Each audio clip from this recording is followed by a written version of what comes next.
This is the Douglas B-66, a long-range, high-altitude Air Force bomber.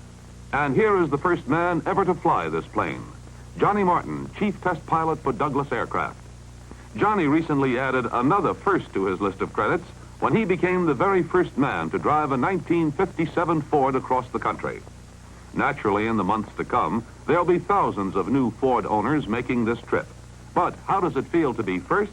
Well, let's hear Johnny Martin's own account of a new adventure named Ford. I took off from International Airport outside New York City on September the 12th.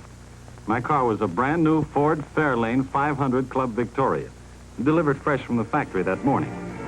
Well, by the time I got to the George Washington Bridge leading out of the city, I knew I was in for a lot of fun.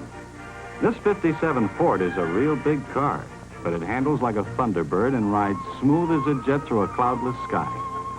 Once on the new turnpikes, I opened her up partway and started making time. My Ford hummed along so quietly, I wouldn't have known I was driving if it hadn't been for the passing scenery.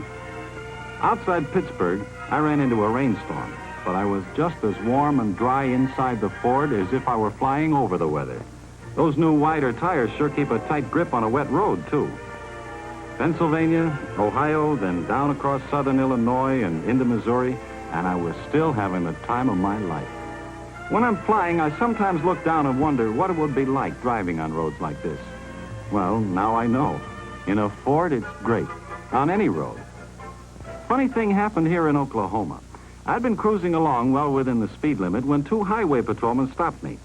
No ticket.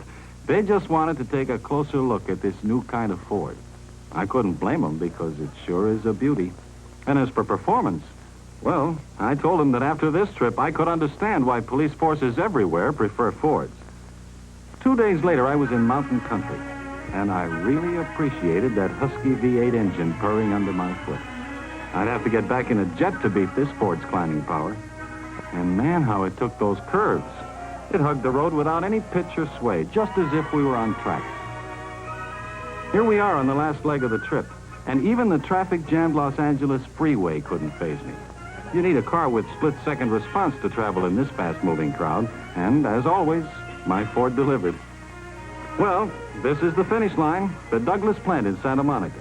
You know, I've made a lot of trips across the country, but believe me, this one was the most fun. Across the country or around the block, you too will have more fun in a 57 Ford.